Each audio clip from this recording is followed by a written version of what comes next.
بسم اللہ الرحمن الرحیم۔ السلام علیکم۔ آپ دیکھ رہے ہیں ڈی ڈی پی اینالیٹیکا۔ کل ایک دہشت گردی کا واقعہ ہوا بلوچستان میں، جہاں پہ ایرانین سائٹ سے دہشت گردوں نے پاکستان میں فائرنگ کی، اور وہاں پہ روٹین ہے کہ پاکستان آرمی یا ہمارے جو سول آرم فورسز ہیں وہاں پہ، فرنٹیئر کور، ایف سی وغیرہ، وہ بارڈر کے ساتھ ساتھ پٹرولنگ کرتے ہیں تاکہ ایرانین سائٹ سے کوئی پاکستان کے اندر داخل نہ ہو سکے۔ یہی چیز جو ہے وہ افغان سائٹ پہ بھی کی جاتی ہے اور لگاتار ایک نظر رکھی جاتی ہے۔ افغانستان سائٹ سے بھی یہ کام ہوتا رہا کہ وہاں سے جو ٹی ٹی پی کے لوگ ہیں وہ دوسری طرف سے افغان سرحد کے اندر سے فائرنگ وغیرہ کر کے تو اکثر اوقات کیجولٹیز کرتے رہے ہیں، جس کا مسئلہ پاکستان نے افغان گورنمنٹ کے ساتھ بھی اٹھایا اور ان سے بات چیت کی۔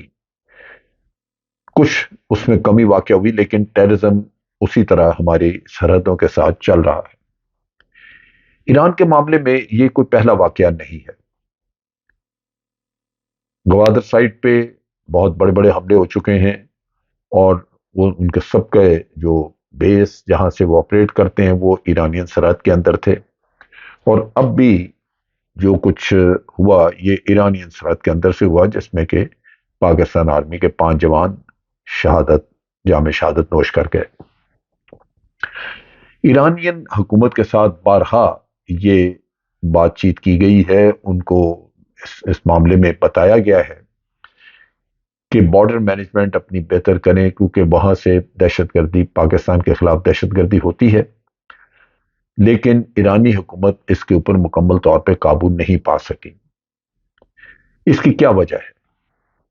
کیا ایرانی حکومت کی یہ ول پاور نہیں ہے؟ کیا ان کی خواہش ایسے نہیں ہے کہ وہ یہ کریں، یا وہ کیا جان بوجھ کے اگنور کرتے ہیں؟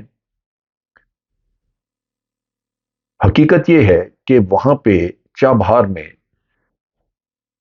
جو چابہار پورٹ ہے اس کو بھارت آپریٹ کرتا ہے، اور بھارت کی انٹیلیجنس ایجنسی نے در حقیقت وہاں پہ اپنا انٹیلیجنس بیس بنا رکھا ہے، جہاں سے وہ ٹیررزم سپورٹ کرتے ہیں پاکستان کے اندر۔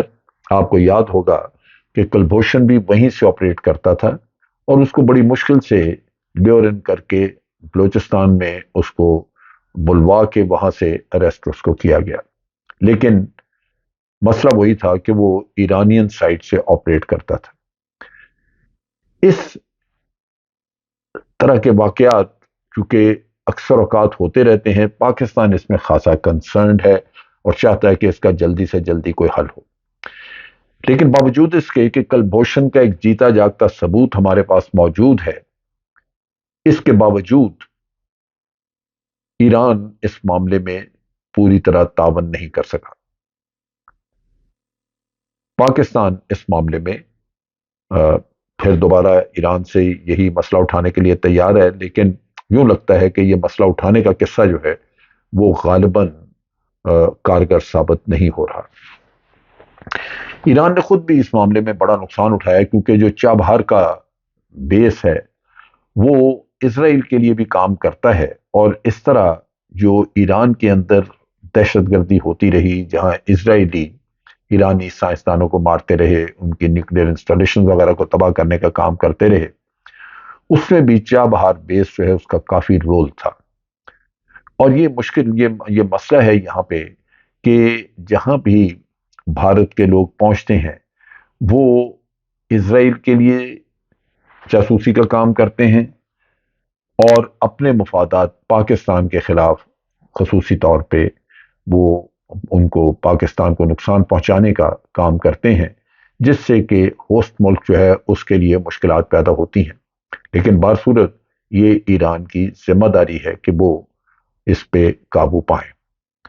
دوسری طرف امریکہ نے یہ اعلان کیا ہے کہ آئندہ آنے والے دنوں میں دہشت گردی بڑھے گی، اور اس میں انہوں نے خاص طور پہ یہ کہا ہے کہ امریکن آرمی جب وہاں سے نکلی افغانستان سے تو بہت سارا اسلحہ چھوڑ کے گئی، وہ اسلحہ جو ہے وہ ٹی ٹی پی کے ہاتھ لگ چکا ہے۔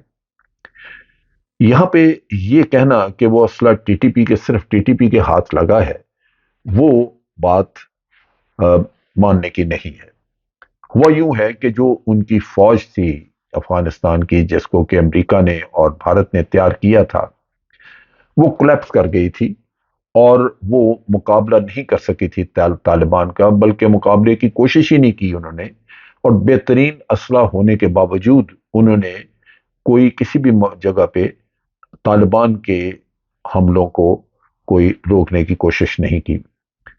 نتیجہ یہ کہ یہ جو بہت سارا اسلحہ جو زمین پہ پڑا ہوا تھا وہ سب طالبان کے ہاتھ لگا، لیکن کچھ فوجی وہ اسلحہ سمیت وہاں سے بھاگنے میں کامیاب ہوئے۔ جب شکست نظر آئی، جب انہوں نے دیکھا کہ وہ طالبان کے سامنے بالآخر ہتھیار ڈالنے پڑیں گے، تو وہ اسلحہ لے کے وہاں سے بھاگے، اور وہی اسلحہ ہے جو کہ انہوں نے دائیں بائیں بیچنا شروع کیا۔ یہ اسلحہ مفت انہوں نے کسی کو نہیں دیا۔ امریکہ یہ کہتا ہے کہ یہ اسلحہ اب ایک طرف تو بی ایل اے یعنی بلوچ لبریشن آرمی والے ان کے پاس موجود ہے، ان کو ملا، اور دوسری طرف ٹی ٹی پی کے پاس بھی اسلحہ موجود ہے۔ سوچنے کی بات یہ ہے کہ جب یہ اسلحہ سوفسٹیکیٹڈ بہترین اسلحہ ہے اور وہ فوجی بیچ رہے ہیں جو کہ لے کے بھاگے تھے، اس کی بنیادی وجہ یہ بھی ہے کہ انہوں نے جو ملازمتیں تھیں جہاں سے ان کو تنخواہ ملتی تھی فوج سے، وہ ختم ہو گیا سلسلہ، اور اب ان کا روزگار اس طرح نہیں ہے۔ نتیجہ یہ کہ وہ اسلحہ جو انہوں نے چھپایا ہوا ہے وہ بیچ کے تو، اور بڑا مہنگا بیچتے ہیں، بیچ کے وہ اپنے روزگار بھی چلاتے ہیں، اور پھر ان کو یہ پرواہ نہیں ہے کہ یہ اسلحہ کس کے خلاف استعمال ہوتا ہے۔ سوچنے کی بات یہ ہے کہ ٹی ٹی پی یا بی ایل اے ان کے پاس اتنا پیسہ کہاں سے آیا کہ یہ سوفسٹیکیٹڈ اسلحہ ان فوجیوں سے خرید رہے ہیں جو کہ میدان جنگ سے بھاگ گئے تھے۔ یہی وہ ایک راز ہے جو کہ دیکھنے والا ہے۔ بلوچستان سائٹ پہ جو ایرانین سائٹ سے اٹیک ہو رہے ہیں، وہاں تو لازماً چابہار کی وجہ سے پیسہ بی ایل اے کو دیا جاتا ہے، اور بی ایل اے افغانستان میں آ کے وہاں سے اسلحہ خریدتے ہیں۔ یہاں پہ افغان طالبان کی طرف سے تعاون کی ضرورت ہے جو کہ پوری طرح نہیں مل رہا۔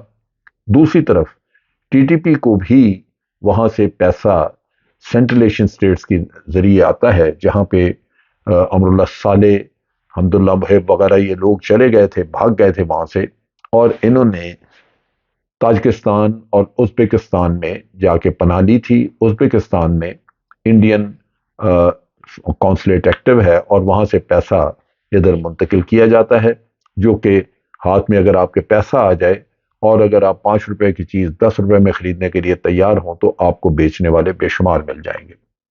سو یہ وہ نیکسس ہے جس کو توڑنے کی ضرورت ہے۔ اس میں افغان طالبان کا تعاون بھی چاہیے، اور دوسری طرف ایرانین گورنمنٹ کا تعاون بھی چاہیے۔ اب دیکھنے کی بات یہ ہے کہ اگر یہ تعاون نہیں ملتا تو کیا پاکستان اسی طرح ہی بلیڈ ہوتا رہے گا؟ پاکستان اسی طرح ہی دہشت گردی کا شکار بنا رہے گا؟ اس کے لیے ایک حکمت عملی کی ضرورت ہے۔ ایران سائٹ پہ ہم نے دیکھا کہ ایران، سعودی عربیہ، ایران اور چائنا یہ اکٹھے ہوتے ہوئے نظر آ رہے ہیں، اور ایک ایسا اتحاد بنتا نظر آ رہا ہے جہاں پہ بہت عرصے کی پرانی دشمنی سعودی عربیہ اور ایران کے درمیان جو چلی جا رہی تھی، وہ وقت کے ساتھ ختم ہو جائے گی۔ پاکستان کو یہ مسئلہ اس ٹرائنگل میں اٹھانا چاہیے، کیونکہ سی پیک جس کو خطرہ اور خدشہ لاحق ہے ایران کی طرف سے دہشت گردی کی وجہ سے، وہ چائنا کا پروجیکٹ ہے، اور چائنا اس معاملے میں سعودی عربیہ اور ایران کو اکٹھا کرنے کے بعد ایک بہت ہی یونیک پوزیشن رکھ کے بیٹھا ہوا ہے، اور اس کا انفلوئنس ہے یہاں پہ، جس کے ذریعے وہ ایران کو قائل کر سکتا ہے کہ وہ ان دہشت گردوں کے خلاف ایک ڈیسائسو ایکشن کرے۔ ورنہ اس کو نتائج بتانے چاہیے کہ یہ شاید پاکستان کے لیے پھر ضروری ہوگا کہ وہ ایرانین سرحد کے اندر جا کے وہ ان کے خلاف ایکشن کریں، جو کہ لازماً ایرانی پسند نہیں کریں گے، لیکن بہر صورت یہ ہماری ضرورت بھی ہو سکتی ہے۔ ہو سکتا ہے ہم ڈرونز کے ذریعے یہ کام کریں، لیکن بہر صورت یہ جو ایرانین سرحد کے اندر سے جو کچھ ہو رہا ہے اس کو ختم کرنا ضروری ہوگا۔ اسی طرح طالبان سائٹ پہ، وہاں پہ ایشو ہے کہ وہاں غالباً چائنا وغیرہ کا انفلوئنس وہ نہیں ہے، لیکن افغان طالبان کو ہم انگیج کر سکتے ہیں، کیونکہ افغان طالبان کی بہت ساری ضروریات ہم پوری کرتے ہیں۔ ان کی تجارت وغیرہ، ان کے میڈیکل فیسلٹیز، بہت سارا کچھ پاکستان مہیا کرتا ہے اور ان کی ڈیپینڈنس ہے۔ ضرورت اس بات کی ہے کہ ان کو لگاتار ایک اچھے طریقے سے انگیج کیا جائے، جہاں ان کو نظر آئے کہ ہمارا مشترکہ مفاد اسی چیز میں ہے کہ افغانستان میں بھی امن رہے اور پاکستان میں بھی امن رہے۔ ان کو یہ باور کرانا چاہیے کہ ان کو کیسا لگے گا اگر کوئی دہشت گرد گروپ پاکستان میں بیٹھ کے افغانستان میں دہشت گردی کرائیں اور پاکستانی حکومت یا انٹیلیجنس خفیہ طور پہ ان کی مدد کرتی رہے اور اس طرح افغانستان کا اپنا امن برباد رہے، تو ان کو کیسا لگے گا۔ ٹٹ فار ٹیٹ ہمیشہ تکلیف دہ ہو سکتا ہے، لیکن بعض اوقات اس کی ضرورت بھی ہوتی ہے، کیونکہ آپ اپنے مفادات کی نگہداشت کے لیے یہ کام کرتے ہیں۔ تو اس مسئلے کو حل کرنے کے لیے سفارتی سطح پہ بھی اور ملٹری سطح پہ بھی دونوں جگہوں پہ کام ہونا چاہیے، تاکہ آئندہ ایسے واقعات نہ ہوں۔ اب تک کے لیے اتنا ہی۔ افواج پاکستان زندہ باد، پاکستان پائندہ باد۔